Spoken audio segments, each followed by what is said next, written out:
sad story.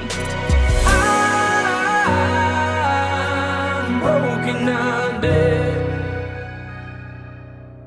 In 2010, I was arrested for theft of property and robbery for robbing a pharmacy in Florence, Alabama. My 83-year-old grandpa had to come and bail me out of jail, and he was taking care of my daughter at the time.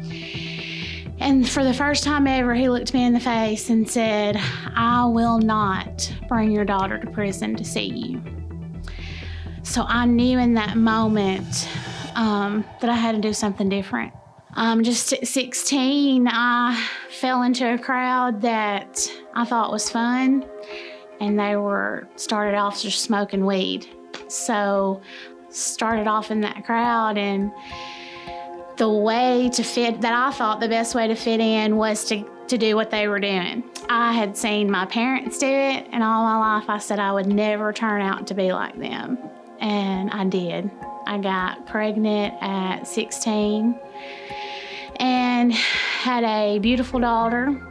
And then that led, after I had her, I started doing Xanaxes really bad.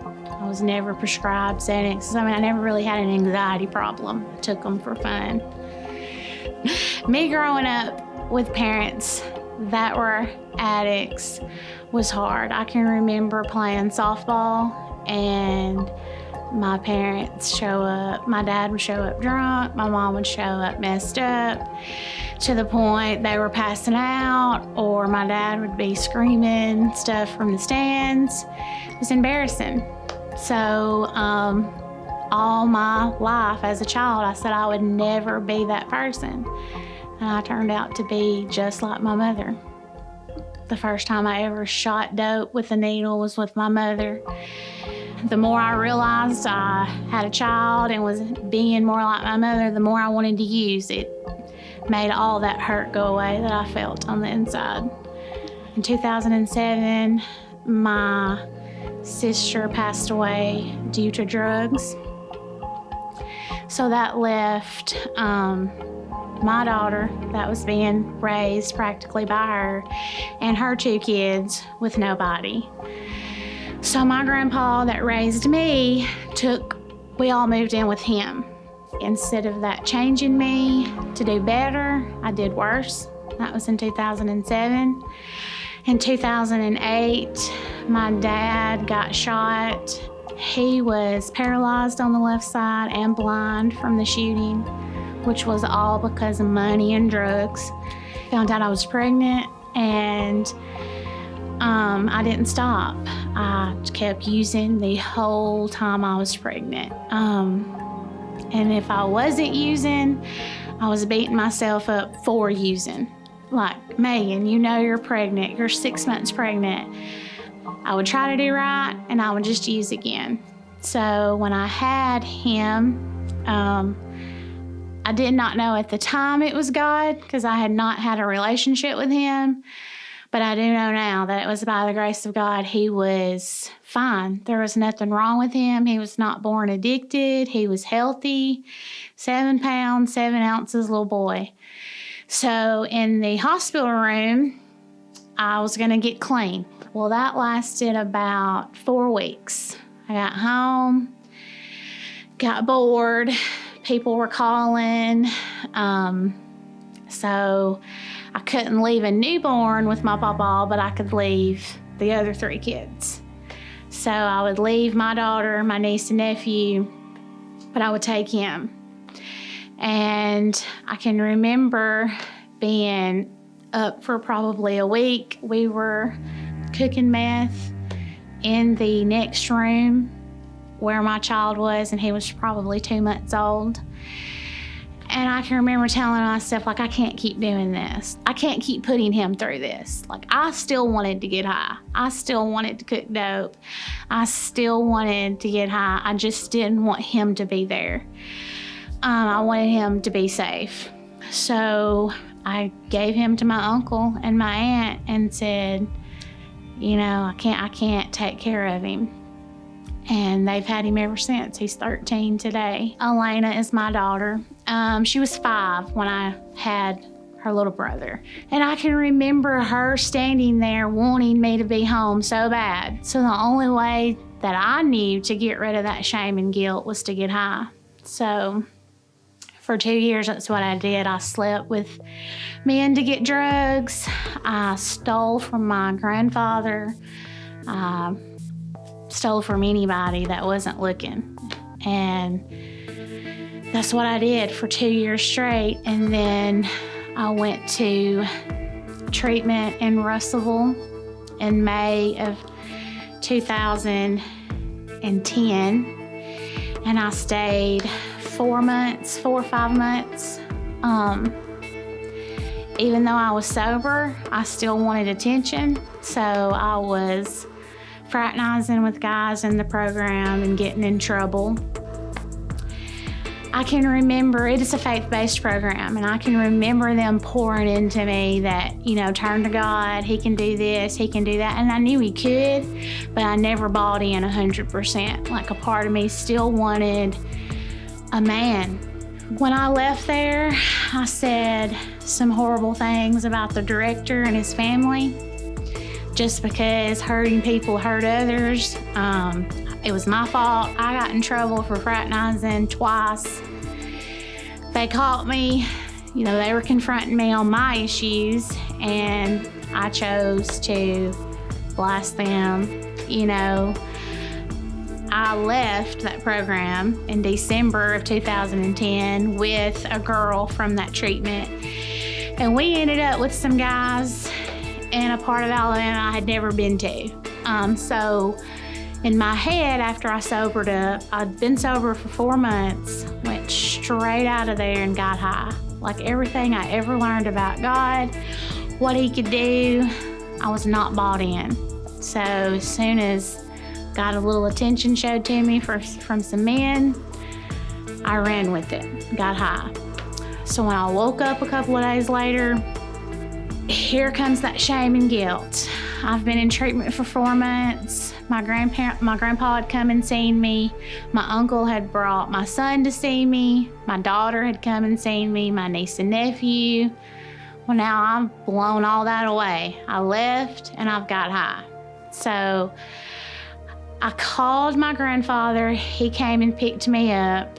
We got back to Tennessee, and I can remember standing there. Elena was so excited to see me, and I stayed maybe 2 hours. I left walking and went on a binge. So I got with some people. We thought it would be a good idea to rob a pharmacy. So in March of 2011, we did. We got by with it for about 2 weeks. I got arrested, and then that was when my papa told me for the first time ever he would not bring my daughter to see me in prison. So that was on my way of being bailed out of jail in Lauderdale County. So when I got home, instead of doing something different, I stole my papa's checkbook and went on about a 3-week binge. I was writing checks and just staying high. And I can remember it coming out in the papers and on the news that, I had been arrested, just the embarrassment and the shame, because I knew what it was like for my parents to be in the paper and on the news for being arrested. That's what I kept thinking. Gosh, Madison and Peyton, my niece and nephew, and then my daughter, Elena, they're going to school, and I know people are saying, hey, I seen Maegan on the news, after writing multiple checks on my papa, and he finds out. For the first time ever in his life, he told me I had to leave, and he had never done that. He had never kicked me out of his house. So I knew then that I had burnt every bridge possible. So I called back the Russellville Dream Center after saying horrible things about the director and his family, hoping and praying that they would let me come back. He said, you can come back, but you got to be here today. And an addict, well, today? Can I not come tomorrow? I want to see the kids before they get off the bus. And I can remember him telling me, no, you got to come today. So I asked my papa if he would take me down there, and he said yes. So we get to the treatment center, and Pastor Sean asked me, he said, I want to talk to your grandpa before he leaves. I said, okay. So we go in, and I remember I had only seen my papa cry 2 times, and that was when my grandmother passed away for cancer, and that was when my sister had passed away. And I remember him standing in that office and Pastor Sean asking him, do you love Maegan? Well, yeah. Well, how old is she? I was 25 at the time. And he said, she is a grown woman. She's made grown decisions. You have got to let her do this on her own. You're not sending her any money. You're not sending her cigarettes. You're not even going to write a letter for the first 30 days. She is on her own. That broke me more than getting arrested, because my papa had always been my security. He paid for everything. Like, I had never paid a bill in my life. He paid for everything. So I was nervous about being on my own, but I always share that moment of insecurity and vulnerability saved me. Like, I did have to grow up. I had to learn what it was like to be a grown-up. I had never done that. The things that I said about the program and about Pastor, the previous time I had been there in 2010, I don't know if I could have took somebody back in to that program after the things I said. So after he let me come back, I told God, I said, this is it. I have slept with women, slept with men, I've stole, I've lied, I've cheated, I've robbed a pharmacy, I've robbed people.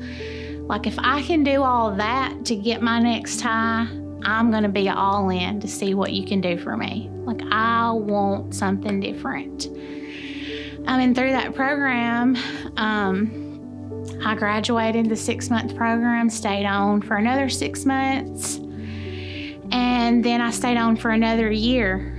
And I can remember wanting to go home so bad, and I knew going back to Tennessee was not an option for me. That's where my family was, but it just was not. Everybody from Tennessee knew the old me, and I knew eventually after being there, I would fall back to old ways. You can get drugs anywhere, but the people that you're surrounded with, where you're plugged in at, really means something. And I had met great people through the church in Russellville and through the Dream Center staff. And I'd prayed about it, and I knew God had called me to stay at the Dream Center.